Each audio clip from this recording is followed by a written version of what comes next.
Kodak কোম্পানির কথা মনে আছে? মনে থাকবেই বা না কেন, প্রায় সকল স্টুডিওতেই কোডাকের নামে বিশাল ব্যানার ঝোলানো থাকতো একটা সময়। সালটা 1998। বিশ্বখ্যাত কোডাক কোম্পানিতে কাজ করে তখন প্রায় 1,70,000 কর্মচারী। তার চেয়ে বড় ব্যাপার হচ্ছে সারা বিশ্বে ছবি তোলার শতকরা প্রায় 85% তোলা হতো কোডাক ক্যামেরায়। গত 10-15 বছরে মোবাইল ক্যামেরার বাড়ন্ত হওয়ায় এমন অবস্থা হয় যে কোডাক ক্যামেরার কোম্পানিটাই শেষমেশ উঠে যায়। একের পর এক সারা বিশ্বে কোডাকের মার্কেট এতটাই নিচে নামতে শুরু করে যে একটা সময় গোটা কোডাক কোম্পানিটাই দেউলিয়া হয়ে পড়ে, আর প্রায় 2 লাখ কর্মচারী রাতারাতি চাকরি হারিয়ে বেকার হয়ে পড়ে।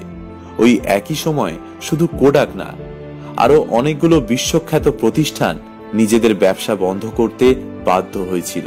যেমন HMT ঘড়ি, Bajaj scooter, Dianora TV, Murphy radio, Nokia mobile, Rajdoot bike, Ambassador গাড়ি ইত্যাদি। সবচেয়ে অবাক করার ব্যাপার কি জানেন? এই কোম্পানিগুলোর মধ্যে কারোরই কোয়ালিটি খারাপ ছিল না, তবুও এই কোম্পানিগুলো উঠে গেল কেন? কারণ একটাই, এরা সময়ের সাথে নিজেকে বদলাতে পারেনি। এখনকার সময় দাঁড়িয়ে আপনি হয়তো ভাবতেও পারছেন না যে সামনে 10 বছরে দুনিয়া কতটা পাল্টে যেতে পারে, এবং আজকে 70-90% চাকরি সামনে 10 বছরে সম্পূর্ণভাবে বিলুপ্ত হতে চলেছে। আমরা ধীরে ধীরে ঢুকে পড়েছি চতুর্থ শিল্প বিপ্লবের যুগে। আজকের বিখ্যাত কোম্পানিগুলোর দিকে তাকান। উবার কেবলমাত্র একটি সফটওয়্যারের নাম না, এদের নিজস্ব কোনো গাড়ি নেই, তবুও আজ বিশ্বের বৃহত্তম ট্যাক্সি ভাড়ার কোম্পানি হলো উবার। এয়ারবিএনবি হলো আজকে দুনিয়ার সবথেকে বড় হোটেল কোম্পানি, কিন্তু মজার ব্যাপার হলো পৃথিবীর একটি হোটেলও তাদের মালিকানায় নেই। একইভাবে বিকাশ, পাঠাও ইত্যাদি অসংখ্য কোম্পানির উদাহরণ দেয়া যেতে পারে। আজকে আমেরিকায় নতুন উকিলদের জন্য কোনো কাজ নেই, কারণ IBM ওয়াটসন নামে একটি আইনি সফটওয়্যার শিক্ষানবিশ উকিলের চেয়ে অনেক ভালো ওকালতি করতে পারে। এইভাবে পরের 10 বছরে প্রায় 90% আমেরিকানদের আর কোনো চাকরি থাকবে না, বেঁচে থাকবে খালি বাকি 10%। এই 10%ই হবে বিশেষ বিশেষজ্ঞ। নতুন ডাক্তারদেরও চাকরি যেতে বসেছে। ওয়াটসন নামের সফটওয়্যার মানুষের থেকেও 4 গুণ নিখুঁতভাবে ক্যান্সার এবং অন্যান্য রোগ শনাক্ত করতে পারে। 2030 সালের মধ্যে কম্পিউটারের বুদ্ধি মানুষের বুদ্ধিকে ছাপিয়ে যাবে। 2030 সালের মধ্যে রাস্তায় নামতে চলেছে চালকহীন গাড়ি। 2020 সালের মধ্যেই এই একটা আবিষ্কার বদলে দিতে পারে গোটা দুনিয়ার চালচিত্র। এর ফলে সামনের 10 বছরে আজকে 90% গাড়ি আর রাস্তায় দেখা যাবে না। বেঁচে থাকা গাড়িগুলো হয় ইলেকট্রিকে চলবে অথবা হাইব্রিড গাড়ি হবে। রাস্তাগুলো ক্রমশ ফাঁকা হতে থাকবে, পেট্রোলের ব্যবহার কমবে এবং পেট্রোল উৎপাদনকারী আরব দেশগুলি ক্রমশ দেউলিয়া হয়ে আসবে।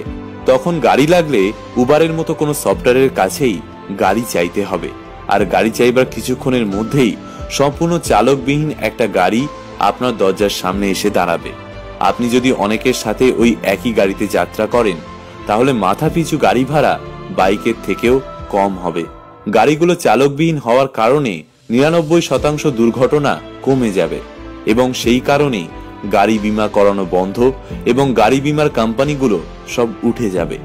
গাড়ি চালানোর মতো কাজগুলো আর পৃথিবীতে বেঁচে থাকবে না। 90% গাড়ি যখন রাস্তা থেকে উধাও হয়ে যাবে, তখন ট্রাফিক পুলিশ এবং পার্কিং এর কর্মীদেরও কোনো প্রয়োজন থাকবে না। ভেবে দেখুন, আজ থেকে 5-10 বছর আগেও রাস্তার মোড়ে মোড়ে STD বুথ ছিল। দেশে মোবাইল বিপ্লব আসার পর এই সবকটা STD বুথই কিন্তু ব্যবসা গোটাতে বাধ্য হলো।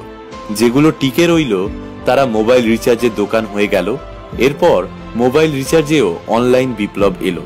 ঘরে বসেই অনলাইনে লোকে মোবাইল রিচার্জ করা শুরু করলো। এই রিচার্জের দোকানগুলোকে তখন আবার বদল আনতে হলো। এরা এখন কেবল মোবাইল ফোন কেনা বেচা এবং সারাইয়ের দোকান হয়ে দাঁড়িয়েছে। তবে সেটাও বদলাবে খুব শিগগিরই। অনলাইন থেকে সরাসরি মোবাইল ফোন বিক্রি বাড়ছে, টাকার সংজ্ঞাও পাল্টাচ্ছে। একসময় নগদ টাকা আজকে যুগে প্লাস্টিক টাকায় পরিণত হয়েছে। ক্রেডিট কার্ড, ডেবিট কার্ডের যুগ ছিল কদিন আগেও। এখন সেটাও বদলে গিয়ে হয়ে যাচ্ছে মোবাইল ওয়ালেটের যুগ।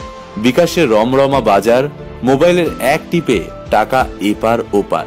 যারা যুগের সাথে বদলাতে পারে না, যুগ তাদের পৃথিবী থেকে সরিয়ে দেয়। তাই ক্রমাগত যুগের সাথে বদলাতে থাকুন, সাফল্যকে সাথে রাখুন, সময়ের সাথে থাকুন। প্রিয় বন্ধুরা, আজকে আমাদের এই গল্পটি আপনাদের কেমন লাগলো তা কমেন্ট করে জানাবেন। ভিডিওটি ভালো লাগলে শেয়ার করবেন এবং আমাদের পেজে নতুন হয়ে থাকলে পেজটিকে ফলো করতে ভুলবেন না।